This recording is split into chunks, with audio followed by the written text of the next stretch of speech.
వి gold trusted gold buyers తాకట్టులో ఉన్న బంగారాన్ని విడిపించి ఈ రోజు ఉన్న మార్కెట్ ధరకే కొనబడును. మరిన్ని వివరాలకు సంప్రదించండి 77107720.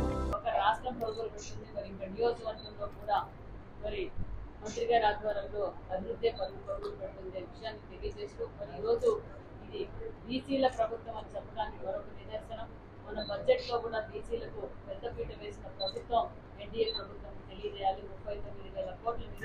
39,000 కోట్లు బడ్జెట్ ఇవ్వడం, అదే కాకుండా ముఖ్యమంత్రి గారు తెలియజేయడం ఒకటే, ప్రతి ఒక్క ఇంటి నుంచి కూడా ఒక ఎంటర్ప్రైనర్ తయారు చేయాలని ముఖ్యమంత్రి గారి లక్ష్యం. అదే ఉద్దేశంతో మా బీసీ వెల్ఫేర్ తరఫున కూడా సుమారుగా 1,33,000 మందికి స్వయం ఉపాధి పథకాల కింద కూడా ఈ రోజు మేము రిలీజ్ చేశాం.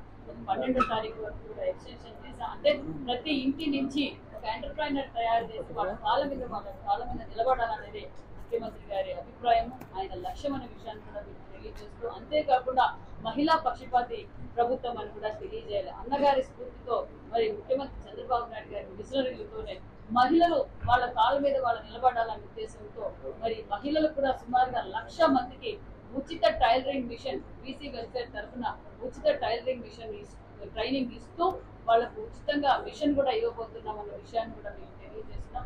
అదే విధంగా మరి ఈరోజు గత ప్రభుత్వం నిర్లక్ష్య వైఖరితో ఒక పక్క బీసీ రెసిడెన్షియల్ హాస్టల్స్ కావచ్చు, బీసీ హాస్టల్స్ పరిస్థితి మనం 5 సంవత్సరాలుగా చూసాం.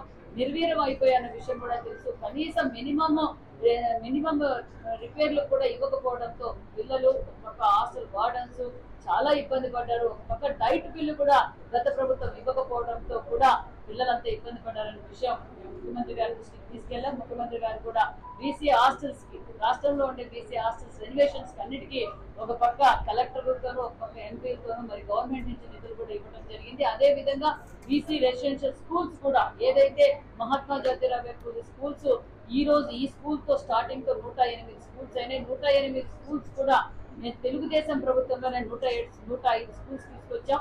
అందులో ఓన్లీ గత ప్రభుత్వం 2 స్కూల్స్ తీసుకొచ్చారు, 2 ఎంజేపీ హాస్టల్స్ తీసుకొచ్చి అందులో కూడా పూర్తి చేయక పులివెందల్లో కూడా బీసీ హాస్టల్స్ అలాగే నిర్వీర్యంగా ఉండిపోయినాయి. దగ్గరలో అది కూడా పూర్తి చేసి పిల్లలకు అంకితం చేయబోతున్నాం అనే విషయాన్ని కూడా తెలియజేస్తూ, అంతేకాకుండా ఇప్పుడు బీసీ హాస్టల్స్ లో డైట్ బిల్ ఇస్తూ మరి ఆడపిల్లలు కావచ్చు, మగపిల్లలు కావచ్చు, వాళ్ళకి ఇన్వర్టర్స్, ఆర్ఓ ప్లాంట్లు, అదే విధంగా సీసీ కెమెరాలు ఇస్తూ మరి ముఖ్యమంత్రి గారు ఒక పక్క నారా లోకేష్ బాబు గారు కూడా ఈరోజు పిల్లలందరికీ స్కూల్ బ్యాగ్స్ కావచ్చు, కార్పెట్స్ కావచ్చు, బ్లాంకెట్స్, అదే విధంగా బుక్స్ తో పాటు మరి పిల్లల హాస్టల్లో ఉన్న ఆల్ వెల్ఫేర్ పిల్లలందరికీ కూడా వచ్చే సంవత్సరం మరి సన్న బియ్యంతో పిల్లలకి భోజనం కూడా పెట్టాలనేది నారా లోకేష్ బాబు గారు మన క్యాబినెట్ రోజు కూడా ప్రతిపాదించారు. అందులో క్యాబినెట్ కూడా ఆమోదించిన విషయాన్ని కూడా తెలియజేస్తూ బీసీల ప్రభుత్వం ఎన్డీఏ ప్రభుత్వాన్ని కూడా తెలియజేస్తూ, అంతేకాకుండా ఏదైతే మాట చెప్పారో ఆ మాట నిలబెట్టుకున్న ముఖ్యమంత్రి మాన్యశ్రీ చంద్రబాబు నాయుడు గారు అనే విషయాన్ని కూడా తెలియజేస్తాం. ఒక పక్క నరేంద్ర మోడీ గారి ఆశీర్వాదంతో ఒక పక్క పోలవరం కావచ్చు, అమరావతి కావచ్చు, మరి విశాఖ హుక్కు కావచ్చు, రైల్వే జోన్ కావచ్చు, ఈ రోజు ప్రతి గ్రామంలోనూ కూడా ఎన్ఆర్జీఎస్ ద్వారా ఒక పక్క రోడ్లు జరుగుతున్నాయి, పొలం పిలిచిన కార్యక్రమాలు కావచ్చు. భారతదేశంలో ఏ రాష్ట్రంలోని ఈ విధంగా పెన్షన్ 4,000 రూపాయలు పెన్షన్ ఇస్తున్న ప్రభుత్వం ఎన్డీఏ ప్రభుత్వం కూడా తెలియజేస్తూ మరి అన్ని అభివృద్ధి ధ్యేయంగా పనిచేస్తున్నాం. రాష్ట్ర వ్యాప్తంగా ఈ రోజు అన్నా క్యాంటీన్లు ఓపెన్ చేశాం. ఒక పక్క డొక్కా సీతొక్క మధ్యాహ్నం భోజనం కార్యక్రమాన్ని కూడా మొదలు పెట్టాం. చెప్పకూడని కూడా మేము చేశాం. దీపం 2 కింద సిలిండర్లు ఇచ్చాం. అభివృద్ధి ధ్యేయంగా పనిచేస్తుంది. అనేక పరిశ్రమలు మొన్నటి రోజు దావూస్ వెళ్లారు, ఇతర దేశాలకు వెళ్ళి కూడా ఈ రోజు లోకేష్ బాబు గారు కావచ్చు ఏదైతే మాట చెప్పారో 20 లక్షల ఉద్యోగాలు ఇస్తున్నాం, ఉపాధి చూపిస్తాం, సంపద సృష్టించగలం, సంక్షేమ పథకాలు ఇవ్వగలం ప్రభుత్వం ఎన్డీఏ ప్రభుత్వం. మరి అన్ని ఒక్కొక్కటిగా అభివృద్ధి ధ్యేయంగా పనిచేస్తున్న మరి వైసీపీ పార్టీ నాయకులు ఇంకా ఏదేదో మాట్లాడుతున్నారు. వాళ్ళ ప్రభుత్వం ఏం చేసిందో ప్రజలందరికీ తెలిసే 11 సీట్లకు పరిమితం చేశారన్న విషయం వాళ్ళ ప్రజలందరికీ అర్థమైంది. మరి మొన్నటి రోజు ఏదో మాట్లాడుతున్నారు. ఖచ్చితంగా ఎన్డీఏ ప్రభుత్వంలో సూపర్ 6 పథకాలు చేయబోతున్నాం అన్న విషయాన్ని కూడా తెలియజేస్తూ దగ్గరలోనే తల్లి వందనం, రైతు భరోసా కూడా దగ్గరలోనే ఇవ్వబోతున్నాం అన్న విషయాన్ని కూడా మీకు తెలియజేస్తున్నాం. ముఖ్యంగా ఆర్ఎండ్బి డిపార్ట్మెంట్ కు సంబంధించి గత పాలకులు చేసినటువంటి పాపాల వలన ఈ రోజు రోడ్ల పరిస్థితి అందరూ చూస్తూ ఉన్నారు. యావత్ భారతదేశమే ఒకటే కాకుండా ఇక్కడికి వచ్చేటువంటి అనేక పరిశ్రమలు కూడా వెనక్కిపోవడము, గత పాలకులు చేసిన పాపాల వలన ఏదైతే ఈ యొక్క ఆర్ఎండ్బికి సంబంధించిన రహదారులన్నీ కూడా గుంతలమయమై మన మీద జోకులేసే కార్యక్రమాలు కూడా జరిగింది మన రాష్ట్రం మీద. అటువంటి పరిస్థితులలో గౌరవ ముఖ్యమంత్రి గారి ఆదేశాల మేరకు ఇక్కడ మోటార్ వెహికల్ మూవ్మెంట్ లేనిటువంటి రోడ్లకు దాదాపుగా 27,000 కిలోమీటర్లన్నింటినీ కూడా మేము గుర్తించడం జరిగింది. ఆ గుర్తించినటువంటి దానిలో ఇప్పటికే దాదాపుగా 1,180 కోట్ల రూపాయలు వెచ్చించి జీవోలు ఇచ్చి 79% కూడా రాష్ట్రంలో 27,000 కిలోమీటర్లకు గాను దాదాపుగా ఈ రోజుకి 18,000 చిల్లర కిలోమీటర్లు కూడా వేయడం జరిగింది. దాదాపుగా 79% నుంచి 80% వరకు క్లియర్ చేశాము. ఈరోజు నేను వైఎస్ఆర్ పార్టీ వారికి సవాల్ చేస్తా ఉన్నా. మొన్ననే సాక్షి పత్రికలో రాశారు, ఒక నెల కిందట 47,000 కోట్లు ఖర్చు పెట్టిన ప్రభుత్వం వైఎస్ఆర్ ప్రభుత్వం అని. మరి మీరు 47,000 కోట్ల రూపాయలు ఖర్చు పెడితే ఈరోజు ఈ యొక్క గుంతలు ఉన్నటువంటి రహదారులు ఎక్కడికి పోయినాయి? మీరు ఖర్చు పెట్టేటువంటి కూడా మింగేశారా? ఎటు పోయాయి ఆ నిధులన్నీ కూడా నేను ప్రశ్నిస్తా ఉన్నాను, ఎక్కడికి పోయాయి? ఈరోజు మా ప్రభుత్వం వచ్చిన తర్వాత గత ప్రభుత్వంలో ఎవరైనా ఒక R&B కాంట్రాక్టర్ అంటే తల ఎత్తుకొని తిరిగేవారు. ఈరోజు తల ఎత్తుకోలేనటువంటి పరిస్థితులు ఉండి గత ప్రభుత్వం ఇచ్చినటువంటి ఏదైనా చేసిన పనులకు కూడా అప్పు కట్టలేకపోతే నాబార్డ్ ద్వారా కానీ NDB ద్వారా కానీ ఇవన్నిటి వారి ద్వారా కూడా దాదాపుగా 2,500 కోట్ల రూపాయలు వారు చేసినటువంటి బిల్లులకు మా ప్రభుత్వం వచ్చిన తర్వాత గౌరవ ముఖ్యమంత్రి గారు శ్రీ నారా చంద్రబాబు నాయుడు గారు ఇవ్వడం జరిగింది. ఇది ఒక్కటే కాదు, ఈరోజు రహదారులు బాగుపడాలి. ఎప్పుడైతే రహదారులు మనకు బాగుపడతాయో, ఈరోజు ఇన్ఫ్రాస్ట్రక్చర్ బాగుంటే పరిశ్రమలు వస్తాయి, టూరిజం పెరుగుతుంది అనేటువంటి ఉద్దేశంతో మా ముఖ్యమంత్రి గారు నేషనల్ హైవేకు సంబంధించింది కూడా దాదాపుగా ఈ ప్రభుత్వం వచ్చిన తర్వాత 80,000 కోట్ల నుంచి 90,000 కోట్ల రూపాయలు నిధులు గౌరవ మంత్రి శ్రీ గడ్కరీ గారి దగ్గర నుంచి కూడా శాంక్షన్ చేయడం జరిగింది. ఈరోజు నేషనల్ హైవేస్ వచ్చాయంటే, ఈరోజు గతంలో ఇన్ని రోడ్లు బాగున్నాయంటే గతంలో శ్రీ నారా చంద్రబాబు నాయుడు గారు చేసేటువంటి కృషి, వారు తీసుకునే నిర్ణయాల వలనే ఇన్ని నేషనల్ హైవేస్ వచ్చి ఈరోజు మనందరికీ కూడా ఏ జిల్లాకు పోయినా నేషనల్ హైవేస్ కూడా గత ప్రభుత్వంలో చేసినటువంటి చెప్పి గొప్పగా చెప్పుకోవడానికి మేము ఈరోజు గర్వంగా ఫీల్ అవుతా ఉన్నాం. ఈరోజు నెల్లూరు జిల్లాలోనే ఈ 4,000 కిలోమీటర్లు దాదాపుగా పార్ట్ హోల్స్ ఉంటే, ఈ గుంతలుంటే 80% భాగం ఇప్పటికే క్లియర్ చేయడం జరిగింది. కొన్ని వర్షాల కారణంతో కొన్ని చోట్ల ఇంకా చేయలేకపోయాము. మిగిలిన పనులు అన్నిటిని కూడా ఈ నెలాఖరికి కూడా కంప్లీట్ చేస్తామని చెప్తా ఉన్నాము. నెల్లూరు జిల్లాకు సంబంధించి ఈ యొక్క పార్ట్ హోల్స్ కూడా 37 కోట్ల రూపాయలు ఇవ్వడం జరిగింది. వీటన్నిటిని కూడా ఎక్కడైనా నాణ్యతతో ఉండాలి, నాణ్యతలో దెబ్బలు ఎక్కడైనా ఉంటే అధికారుల మీద చర్యలు తీసుకోవడం కూడా చెప్పడం జరిగింది. ఈరోజు PPP మోడల్లో ఇంకా రాష్ట్రంలో అభివృద్ధి చెందాలి అనేటువంటి ఉద్దేశంతో ఈరోజు 13,000 కిలోమీటర్లను PPP మోడల్లో మార్చాలని చెప్పి ఈరోజు కూడా ప్రతిపాదనలు కూడా తీసుకొని రావడం జరిగింది.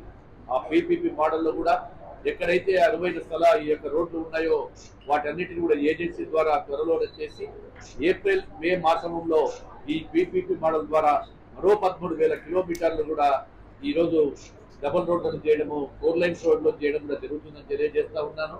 ఏది ఏమైనా శ్రీ నారా చంద్రబాబు నాయుడు గారితోనే అటు అభివృద్ధి ఇటు సంక్షేమం అభివృద్ధి చెందాలంటే ఒక నారా చంద్రబాబు నాయుడు గారితోనే, ఈ కూటమి ప్రభుత్వంతోనే సాధ్యం అని చెప్పి కూడా ఈరోజు తెలియజేస్తా ఉన్నాము. అదేవిధంగా ఇంకా అనేకమైనటువంటి ప్రాజెక్టులు రాబోతా ఉన్నాయి, నేషనల్ హైవే ప్రాజెక్టులు. వాటన్నిటిని కూడా ఈ యొక్క రాష్ట్రంలో మళ్ళీ R&B డిపార్ట్మెంట్ తల ఎత్తుకునే విధంగా, మళ్ళీ ఎవరైనా పరిశ్రమలు పెట్టాలంటే ఇక్కడికే రావాలనే విధంగా రాష్ట్రాన్ని ముందుకు తీసుకెళ్తామని చెప్పి మీకు అందరికీ కూడా తెలియజేస్తా ఉన్నాం. ఎండోమెంట్స్ మినిస్టర్ రామ్నాథ్ రెడ్డి గారు రకరకాల అభివృద్ధి కార్యక్రమాలు, శంకుస్థాపనలు వచ్చేసిన మంత్రులు నరసింహ గారు, నారాయణ గారు, అరూప్ గారు, జనార్దన్ రెడ్డి గారు, అజిత్ అందరూ కూడా ప్రతి ఒక్కరికి ధన్యవాదాలు. ఈరోజు మీరు చూసుకుంటారు, దాదాపు 30,000 టిట్కో ఇల్లు నెల్లూరుకి శాంక్షన్ అయ్యాయి, నెల్లూరు జిల్లాకి. దాంట్లో 1,056 ఇళ్ళు ఆత్మగురుకే శాంక్షన్ అయ్యాయి. ఈరోజు రామాను గుడి కట్టడం కూడా ఇప్పుడే నారాయణ సార్ చెప్పినట్టు అది చాలా గొప్ప విషయం. ప్రతి దగ్గర కూడా గుడి కట్టడం అంటే ఈ టిట్కో ఇళ్ళ దగ్గర అది నిజంగా కూడా మన రాష్ట్రం అదృష్టం. రెండోది మీరు చూస్తుంటారు, ఈరోజు రకరకాల అభివృద్ధి పనులు మన మీరందరూ కూడా చూశారు. మనకి ప్రతి కాన్స్టిట్యున్సీ కూడా ఇట్నే ప్రతి ఒక్క ఎమ్మెల్యేని నేను కోరుకునేది, నేను ఒక ఎంపీగా ప్రతి ఒక్కరూ శ్రద్ధ తీసుకొని ఇట్నే ఎంత కష్టపడి నిధులు తెచ్చుకున్నారో మన ఎమ్మెల్యే గారు రామనారాయణ రెడ్డి గారు, అఫ్కోర్స్ మినిస్టర్ కాబట్టి అందరూ కూడా సహకరించి ఇచ్చినట్టున్నారు. అట్లే ప్రతి ఒక్క ఎమ్మెల్యే కూడా కష్టపడి నేను కోరుకునేది, నాకుండే అసెంబ్లీ సెగ్మెంట్స్ లో ఒకటి మైనస్ చేస్తున్నా, ఎందుకంటే నారాయణ గారికి మనం చెప్పలేదు, ఆయనే ఒక ఇంపార్టెంట్ మంత్రి. సో ఆయన నిధులు ఆయన తెచ్చుకోగలుగుతాడు, ఆయన ఇవ్వగలుగుతాడు కూడా ప్రతి ఒక్కరికి. నేను కోరుకునేది ప్రతి ఒక్కరికి కూడా ఆయన కూడా ఖచ్చితంగా మంచి చూపు చూసి ప్రతి ఒక్కరికి కొంచెం నిధులు కూడా ఇచ్చి ఈ 7 కాన్స్టిట్యున్సీస్ దాంట్లో 6 కాన్స్టిట్యున్సీస్కి డెవలప్మెంటల్ యాక్టివిటీస్ ముందుకు తీసుకోవాలని కోరుకుంటున్నాను. అంటే మీ అందరికీ తెలిసి ఈ మధ్య రైల్వేస్ మనం ఎన్డీఏ భాగస్తులుగా ఉండవల్ల మనకి చాలా అదృష్టం. ఎందువల్లంటే రాష్ట్రాన్ని దాదాపు 9,400 కోట్లు బడ్జెట్లో రైల్వేస్ డెవలప్మెంటల్ యాక్టివిటీస్కి దాదాపు శాంక్షన్ అయింది మన బడ్జెట్లో. అట్నే బీపీసీఎల్ మన ముఖ్యమంత్రి మరియు బీపీసీఎల్ ఒకటి, తర్వాత ఇండోసోల్ సోలార్ ప్యానెల్స్ తయారు చేసేది. ఈ 2 కూడా నా పార్లమెంట్లో మన జిల్లాలో రావడం మనందరూ అదృష్టం. అట్నే ఈ మధ్య సెంటర్ నుంచి ఈ మన వీవర్స్ పాటూరు వీవర్స్ క్లస్టర్ వాళ్ళకి కూడా ఈ మధ్య 78 లక్షలు రిలీజ్ చేశారు. దాదాపు 200 ఫ్యామిలీస్కి అది ఉపయోగపడింది. ఇట్లా రకరకాల స్కీమ్స్ ఇప్పుడు సూర్యఘర్ పిఎం సూర్యఘర్ కింద కూడా మంచి స్కీమ్ అది. మన ముఖ్యమంత్రులు చాలా దాన్ని అడ్వాంటేజ్ కూడా తీసుకోమని ప్రతి ఒక్కరికి చెప్తున్నాడు. మెయిన్లీ ఎస్సీస్ ఎస్టీస్కి చాలా మంచి కార్యక్రమం అది. కానీ మనము ప్రతి ఒక్క కాన్స్టిట్యున్సీలో ఎస్సీలు ఎస్టీలకి అది చాలా ఉపయోగపడుతుంది. దానికి సెంటరు మన స్టేట్ ఈరోజు మీరు ఐ థింక్ ఆమోదం కూడా ఇచ్చినట్టు ఉన్నారు మన క్యాబినెట్లో.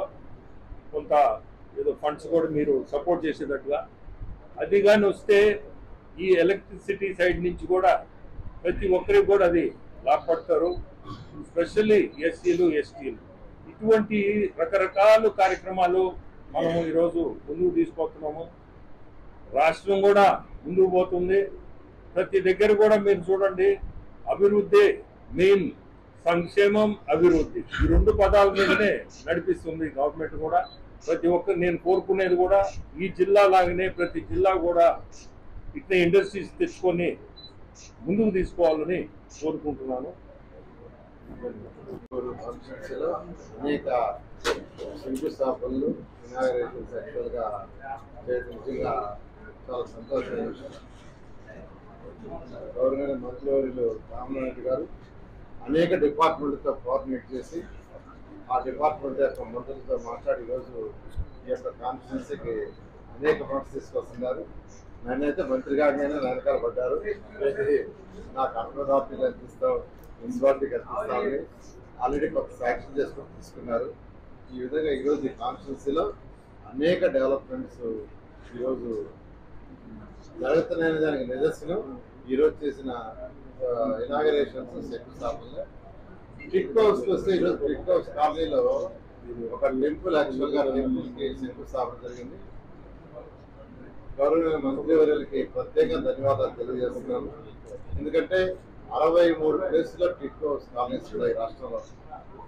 2014-19లో ఆ రోజు ముఖ్యమంత్రి గారు ఒకటే చెప్పారు, ప్రతి తల్లి తన భర్తతో పిల్లలతో ఆనందంగా ఉండేది పెట్టినారని అన్నారు. విద్యానది ఎంత ఖర్చైనా పర్వాలే, గత ప్రభుత్వం లాగా 4 గోడలు కట్టి స్లాబ్ వేయటం కాదు,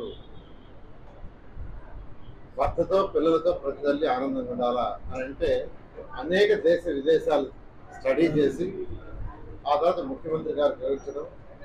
అయితే ఇలా కట్టాలంటే కొంత ఖర్చు ఎక్కువ అవుతుందంటే అయినా పర్వాలేదు అని అంటే యాక్చువల్గా ట్రిక్ హౌసెస్ని డిజైన్ చేసాం. భారతదేశంలో ఎక్కడా లేవు, ఆంధ్ర రాష్ట్రంలో చేసి ఇప్పుడు అన్ని రాష్ట్రాలు మొదలుపెట్టారు. అలా ఆ రోజు 7 లక్షల హౌసెస్ శాంక్షన్ చేశాం. 7 లక్షల హౌసెస్ ఈ రాష్ట్రాన్ని చేసాం. భారతదేశంలో ఏ రాష్ట్రానికి శాంక్షన్ చేయాల, కేంద్ర ప్రభుత్వం కూడా ఇచ్చింది వాళ్ళ షేర్. 4,90,000 ఇళ్ళకి టెండర్ పిలిచి గ్రౌండ్ చేస్తే గత ప్రభుత్వం, వైసీపీ ప్రభుత్వం మా మీద కక్ష సాధింపుతో, ఆ తల్లుల మీద కక్ష సాధింపుతో ఆ 4,90,000ని 2,60,000 కుదిర్చేసాం. ఆ 2,60,000 మీసం కట్టేసాం. ఆ 2,60,000 ఫౌండేషన్ అయ్యి 2 ఫ్లోర్స్ అయిపోయింది. కానీ ఎవరినా పూర్తి చేసాడు, ఎవరు చేయాల. పాలసీలు మార్చేశాడు, గందరగోళం చేశాడు. ఈరోజు ఆ 2,60,000 కంప్లీట్ చేయాలంటే 7,000 కోట్లు రావాలి. 7,000 కోట్లు అర్థం.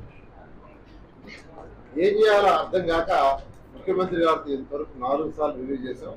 అయితే మొన్నే ముఖ్యమంత్రి గారు ఆదేశించారు, ఈ 2,60,000 ఫస్ట్ 430 అడుగులు ఉండే ఇల్లు 365 ఉండేవి. రేపు జూన్ 12 కల్లా కంప్లీట్ చేయండి. ఆ తర్వాత 300 కూడా చేయడానికి ఎలా అని వర్కౌట్ చేయమన్నారు. ఈ విధంగా ఈరోజు ఖజానా ఖాళీ అయినా, గత ప్రభుత్వం జగన్మోహన్ ఖజానా ఖాళీ చేసిపోయాడు. 10 లక్షల కోట్లు అప్పు చేశాడు. మున్సిపల్ శాఖలు అయితే ప్రజలు కట్టిన ట్యాక్సులు, మున్సిపల్ ట్యాక్సులు, ఇంటి ట్యాక్సులు, వాటర్ ట్యాక్సులు, బిల్డింగ్ కట్టి అన్నీ వాడేశాడు. అన్నీ డైవర్ట్ చేశాడు. ఎలా డైవర్ట్ చేశాడో తెలియదు. కేంద్ర ప్రభుత్వం ఇచ్చిన 474 కోట్లు 15th ఫైనాన్స్ కూడా వాడేశాడు. అయితే ఈ ప్రభుత్వం రాగానే ముఖ్యమంత్రి గారు చెప్తే ఆ 475 కోట్లు రిలీజ్ చేశారు, మున్సిపాలిటీస్కి ఇచ్చాం. మళ్ళా 300 కోట్లు కేంద్రం రిలీజ్ చేసింది. అవి కూడా తొందరలో ఇవ్వబోతున్నారు. అవి ఇస్తే మళ్ళీ 1000 కోట్లు కేంద్రం నుంచి వస్తాయి. అంటే కేంద్రం ఇచ్చిన 15th ఫైనాన్స్ డబ్బులు అవి ఏ మున్సిపాలిటీకి ఆ మున్సిపాలిటీస్ వాళ్ళు కౌన్సిల్లో రిజల్యూషన్ పాస్ ఓడుకోవాల. దాన్ని కూడా డైవర్ట్ చేశాడు. 2019 ఫిబ్రవరిలో 5,350 కోట్లతో ఏషియన్ ఇన్ఫ్రాస్ట్రక్చర్ ఇన్వెస్ట్మెంట్ బ్యాంక్ లో శాంక్షన్ చేయించాం. అది దేనికంటే డ్రింకింగ్ వాటర్ కోసం. అది 70% వాళ్ళు ఇస్తారు, 30% మనం పెట్టాలి. వాళ్ళు ఫస్ట్ ఇన్స్టాల్మెంట్ రిలీజ్ చేశారు. స్టేట్ 30% రిలీజ్ చేయక అది పోయినాయి. మన జూన్ మొత్తం పోతే మళ్ళా ముఖ్యమంత్రి గారిని అడిగి కేంద్రాన్ని చెప్పి మళ్ళీ 4 సంవత్సరాలు రక్షణ చేయించాం. అమృతకి 8,500 కోట్లు ఇచ్చి ఫస్ట్ ఇన్స్టాల్మెంట్ ఇస్తే 3 సంవత్సరాల క్రితం రాష్ట్ర ప్రభుత్వం మ్యాచింగ్ ఇవ్వక అది అయిపోయింది. దాన్ని ఇప్పుడు రివైజ్ చేస్తున్నాం. స్వచ్ఛ భారత్లో 2,800 కోట్లు కేంద్రం ఇచ్చి ఫస్ట్ ఇన్స్టాల్మెంట్ 240 కోట్లు ఇస్తే రాష్ట్ర ప్రభుత్వం 140 కోట్లు ఇవ్వాలి. ఆ 140 ఇవ్వక ఆ 2,800 కోట్లు వేయండి. ఇలా గత ప్రభుత్వం ఆర్థిక వ్యవస్థని చిన్న భిన్నం చేశారు. అయితే ఈరోజు మా ముఖ్యమంత్రి గౌరవనీయ నారా చంద్రబాబు నాయుడు గారు వారికి ఉన్న అపార అనుభవంతో ఈరోజు రాష్ట్రాన్ని ఆర్థిక స్థితిని మెల్లమెల్లగా తీసుకొస్తున్నారు. 7 నెలలు అయింది. ఈ 7 నెలల్లో ఉన్న ఇబ్బందుల్ని తొలగించారు. అయితే ఇప్పుడే రాష్ట్రం కోలుకుంటుంది. అందువల్ల రాష్ట్ర ప్రజలకి, ప్రత్యేకంగా నెల్లూరు ప్రజలందరికీ చెప్పేది కొద్దిగా ఓపిక పట్టండి. త్వరలో అమృత ప్రాజెక్ట్, మున్సిపల్ ఏరియాలో అయితే అమృత ప్రాజెక్ట్ని టేకప్ చేస్తున్నాం. ఏషియన్ ఇన్ఫ్రాస్ట్రక్చర్ ఇన్వెస్ట్మెంట్ బ్యాంక్ చేస్తున్నాం. త్వరలో 1,300 కోట్ల రూపాయలు 15th ఫైనాన్స్ డే నుంచి 3 ఇన్స్టాల్మెంట్ త్వరలో రిలీజ్ చేస్తాం. మీరైతే ఎలక్షన్కి ముందు ఎన్డీఏ ప్రభుత్వం ఏదైతే ప్రజలకి ప్రామిస్ చేస్తారో అన్నీ చేస్తామని తెలియజేస్తూ మరొకసారి 63 టిట్ హౌస్లో ఈరోజు ఆత్మగురులు ఎలా అయితే 20 లక్షల రూపాయలు టెంపుల్కి శాంక్షన్ చేశారో టిట్ హౌస్లో టెంపుల్ కట్టడానికి 63 టిట్ హౌస్లో టెంపుల్స్ కట్టడానికి గవర్నమెంట్ మంత్రి గారు రామనాయుడు గారు శాంక్షన్ చేస్తున్నారు.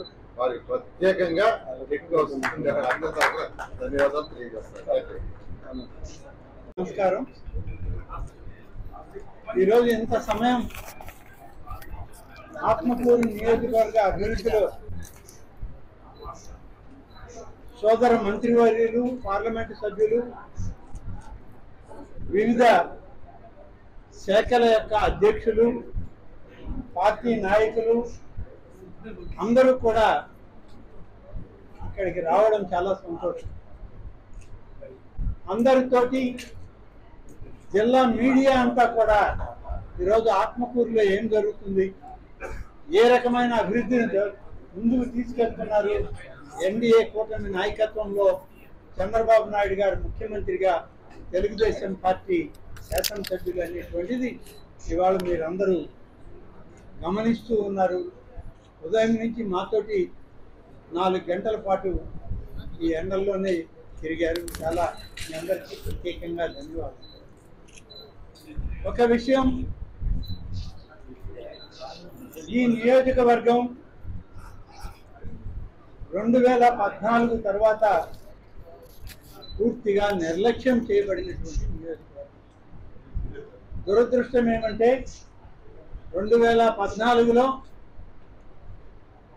తెలుగుదేశం పార్టీ అధికారంలోకి వచ్చిన ఇక్కడ శాసనసభ్యులు వైఎస్ఆర్ కాంగ్రెస్ పార్టీ వాళ్ళు.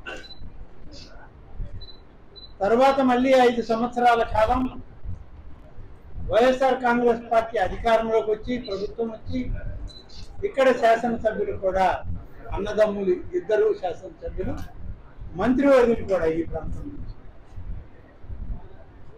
10 సంవత్సరాల కాలం ఏమి అభివృద్ధి జరిగింది అని అంటే,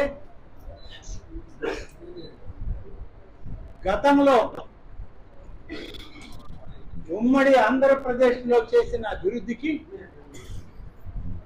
1% అభివృద్ధి కూడా ఈ ప్రాంతంలో శాసనసభ్యులుగా ఉన్నవాళ్ళు వాళ్ళు కలపలేకపోయారు. 10 సంవత్సరాలు నిర్లక్ష్యం చేశారు. ఎన్నికల సందర్భంలో కూటమి నాయకుడిగా, తెలుగుదేశం పార్టీ జాతీయ అధ్యక్షుడిగా శ్రీ చంద్రబాబు నాయుడు గారు యువగళం పాదయాత్రలో ఈ నియోజకవర్గం మొదటి అడుగు ఈ జిల్లాలో పడితే, ఆనాడు జనార్దన్ రెడ్డి గారు, నేను అనేక మందిని ఆ యువగళం పాదయాత్రలో, నారాయణ గారు, అజీజ్ గారు, శ్రీనివాసరెడ్డి గారు, ఇలాంటి వాళ్ళందరినీ కలుపుకొని యువగళం పాదయాత్రని చేసిన సందర్భంలో అనేక హామీలు ఇచ్చాం. నిర్లక్ష్యం చేయబడ్డ ఆత్మకూరు నియోజకవర్గాన్ని అభివృద్ధిలోకి మళ్ళీ పట్టాలు ఎక్కించి అభివృద్ధి చేయడం జరుగుతుంది. ఈ ప్రాంత ప్రజలు మద్దతు కోరుతున్నాం, మద్దతు ఇవ్వండి. మీ అందరి యొక్క ఆశలకు అనుగుణంగా పరిపాలన సాగుతుందని చెప్పి మా జాతీయ నాయకులు చంద్రబాబు నాయుడు గారు కానీ, లోకేష్ గారు కానీ చెప్పడం జరిగింది. అధికారంలోకి వచ్చాం, కూటమి ప్రభుత్వం అధికారంలోకి వచ్చాక భారతీయ జనతా పార్టీ, జనసేన, తెలుగుదేశం పార్టీ 3 పార్టీల కలయికతో శ్రీకారం చుట్టామని చెప్పి ఆలోచన చేస్తే, గతంలో ఏవైతే నిలిచిపోయినవో మొదలుపెట్టి, అంటే ఉమ్మడి ఆంధ్రప్రదేశ్లో 2014కు ముందు మొదలుపెట్టి ఆగిపోయిన పనులు ఏవైతే ఉన్నాయో ఇవి ఒకటొకటిగా పూర్తి చేసి తొలి సంవత్సరంలో, తర్వాత 4 సంవత్సరాల కాలం మరింత వేగవంతమైన అభివృద్ధిని సాధిద్దామని అందరం కలిసి మాట్లాడుతున్నాం. అందులో ప్రధానమైనటువంటిది సోమశిల ప్రాజెక్ట్. సోమశిల ప్రాజెక్టులో అన్నమయ్య ప్రాజెక్టు కొట్టుకుపోయి సోమశిల ప్రాజెక్టు నిరర్ధకమైపోతుంది అనేటువంటి భయాందోళనలో 10 లక్షల ఎకరాల రైతాంగం ఉంటే, గడిచిన 5 సంవత్సరాల ప్రభుత్వం కట్టడు కాంక్రీట్ వేసేటువంటి పరిస్థితి కూడా చేయలేదు. మేము అనేక సందర్భాల్లో పోరాడాం మీటింగుల్లో, అయినా మమ్మల్ని గుర్తించలేదు, పట్టించుకోలేదు. ఈ ప్రభుత్వం అధికారంలోకి వచ్చిన తర్వాత చంద్రబాబు నాయుడు గారు ముఖ్యమంత్రి అయ్యాక ఆయన కలవడం జరిగింది. సోమశిల ప్రాజెక్టు గురించి మీకు తెలుసు. తెలుగు గంగల అంతర్భాగం, ఆ ప్రాజెక్టుకి ఏదన్నా జరిగితే నెల్లూరు జిల్లా రైతాంగం యొక్క ఉనికికే ప్రమాదం అని చెప్తే, ఒకరోజు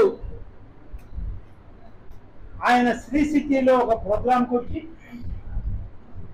సోమశిలకి వెళ్ళి చూద్దాం, వీళ్ళందరూ ఏదో చెప్పారు వెళ్ళి చూద్దామని సర్ప్రైజ్ విజిట్ ఇచ్చాడు. మేమెవరం లేము ఇక్కడ, నేను ఇక్కడ మ్యాంగ్లూరులో ఉన్నాను, నారాయణ గారు మరొక దగ్గర. ఇట్లా ఉంటే రాత్రి సమాచారం వస్తే మేమందరం వేకువజామునకి కార్లలో ప్రయాణం చేసి వస్తే ముఖ్యమంత్రి గారు రావడం, సోమశిల ప్రాజెక్టును చూడడం. సోమశిల హై లెవెల్ కెనాల్ ఎందుకు ఆగిపోయింది అని అంటే 10 సంవత్సరాలు కేవలం కాంట్రాక్టర్ల కోసం పనులు టెండర్లు పిలిచారు తప్ప పనులు చేయలేదని చెప్తే అక్కడికక్కడే ఆదేశాలు ఇచ్చాడు. మొదటి విడత కార్యక్రమంలో వెంటనే ఆ 2 రిజర్వాయర్లు చేయండి, తర్వాత మిగిలినవి ఒకటి చేయండి అని సోమశిల హై లెవెల్ కెనాల్ పనులు ప్రారంభించమని స్పాట్లో ఆదేశాలు ఇచ్చినటువంటి ముఖ్యమంత్రి ఈరోజు చంద్రబాబు. ఆ తర్వాత అనేక అభివృద్ధి కార్యక్రమాలు ఉన్నాయి, నిలిచిపోయినాయి అంటే మీరు పొంది నియోజకవర్గాలు కలవండి, ప్రజల మన్నలను పొందండి, వారిని అడగండి ఏ సమస్య ఉన్నా మన ప్రభుత్వం తీరుస్తుంది అని. వచ్చి చూసాం. బీసీ రెసిడెన్షియల్ స్కూల్ మంజూరైంది, ఎక్కడ పెట్టాలో తెలియదు. సంవత్సరానికి 1,50,00,000 రూపాయలు ఖర్చు అవుతుంది దీనికి. నాన్ టీచింగ్, టీచింగ్, పిల్లలు వాళ్ళకి కావలసిన అనేక సౌకర్యాలు. ఏం చేద్దామని అంటే అప్పుడు 2014 ముందే మొదలుపెట్టిన ఈ భవనాలు ఖాళీగా ఉంటే దీనిలోకి పెడదామని చెప్పి ఆలోచిస్తే, అలాగే సవితమ్మ మా సోదరి అన్న మీరు పెట్టండి, మొదలు పెట్టండి, అవసరమైన భవనాలకి నిధులు కేటాయించడానికి ప్రయత్నం చేద్దామని చెప్పి వారు హామీ ఇవ్వడం. నారాయణ గారు, జనార్దన్ రెడ్డి గారు, ఇన్ఛార్జి మంత్రి గారు అందరూ కూడా ఈ భవనాన్ని తీసుకుంటున్నామంటే అందరూ ఆమోదించి ఈ భవనాల్లో బీసీ గర్ల్స్ రెసిడెన్షియల్ స్కూల్ తాత్కాలికంగా ఇక్కడ మొదలు పెట్టడం ఈ అకాడమిక్ ఇయర్లో. లేకుంటే ఒక అకాడమిక్ ఇయర్ వెళ్ళిపోతుంది, 1 సంవత్సరం వెనకబడతారు పిల్లలు. అందుకని వెంటనే ఇక్కడ ప్రారంభించాలని మొదలుపెట్టారు. ఇది కంటిన్యూ అవుతుంది. త్వరలోనే ఆత్మకూరులో దాదాపు 8-10 ఎకరాల స్థలాన్ని కేటాయిస్తామని కలెక్టర్ గారు హామీ ఇచ్చారు. నారాయణ గారు, ఇన్ఛార్జ్ మినిస్టర్ గారు ఇప్పటికే వారికి సూచనలు ఇవ్వడం జరిగింది. మనకి ప్రభుత్వ భూమి ఉంది, ఈ భూమిలో నిధులు కేటాయించుకొని కొత్త భవనాలకు దీన్ని మార్పు చేస్తాం.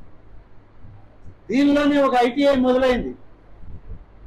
ఈ ఐటీఐ కూడా సంఘంలో ఉండాల్సిన ఐటీఐ భవన వసతిలోకి ఇక్కడ పెట్టారు. ఇప్పుడు దానికి భవనాలని కొంతమంది దాతలు ముందుకు ఇస్తామంటే ఈ ఐటీఐని అక్కడికి మారుస్తాం. ఇక్కడ ఈ పాలిటెక్నిక్ కాలేజ్ ఉంటుంది, రెసిడెన్షియల్ స్కూల్ గర్ల్స్ అవుతుంది, బీసీ గర్ల్స్ రెసిడెన్షియల్ స్కూల్ ఒకటి వస్తుంది. ఇవన్నీ కూడా ఇక్కడ జరుగుతాయని చెప్పి నేను మీకు తెలియజేస్తాను.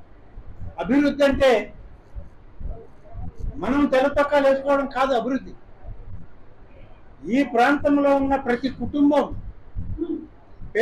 పేదరికంలో ఉన్నటువంటి వాళ్ళు మంచి విద్యాబుద్ధులు నేర్చుకోవాలి, మంచి విద్యా సంస్కృతిని అలవాటు చేసుకోవాలి, సంస్కృతి సంప్రదాయాలకి అలవాటు పడాలి, వాళ్ళకి మంచి భవిష్యత్తు రావాలన్న లక్ష్యంతో పనిచేసే ప్రభుత్వంలో ఈరోజు బహుశా ఆత్మకూరు మీడియాకి అంతా తెలుసు.